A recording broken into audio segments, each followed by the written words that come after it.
And earlier today, the city put on a contractors meeting at the Texas State Aquarium for those companies interested in bidding on Corpus Christi's $700 million desalination plant.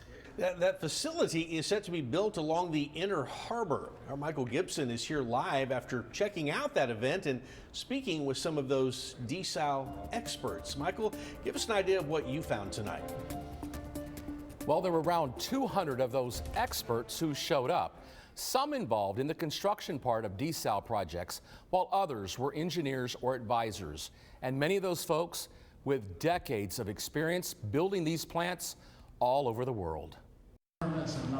The Texas State Aquarium was packed with folks who flew into town to listen to the city's plans on its $750 million desalination plant. Our hope is to bring firms of all levels and experiences together so that the city can get adequate competition on this project. That contractors meeting over at the aquarium has drawn interest from companies from across the world, everyone looking to turn this land behind me into the city's first desal plant. Ruben Munoz is a civil engineer who works at Boston-based CDM Smith Engineering and Construction.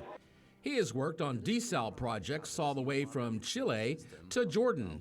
We asked him about the fear some people have about all of that salt being put back into the bay during the desalination process. The brine that is coming to the sea, it's just the same salt that you have in the ocean, and then with the diffuser, you just dilute it, and you can comply with the regulations. Tom Pankratz is a desal expert from Houston, who also puts out a weekly water desalination report for Global Water Intelligence.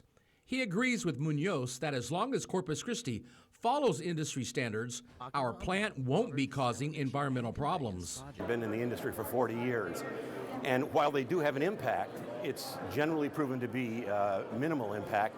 There were about 200 people who showed up for this event, and Pankratz says that's because our project is apparently big news in the desal world. This is usually one of the first things they ask about as far as when it comes to desal in the U.S., what's happening in Corpus. City Manager Peter Zanoni believes that there's a strong possibility that one or more of these contractors who showed up here will join forces to bid on our plant project.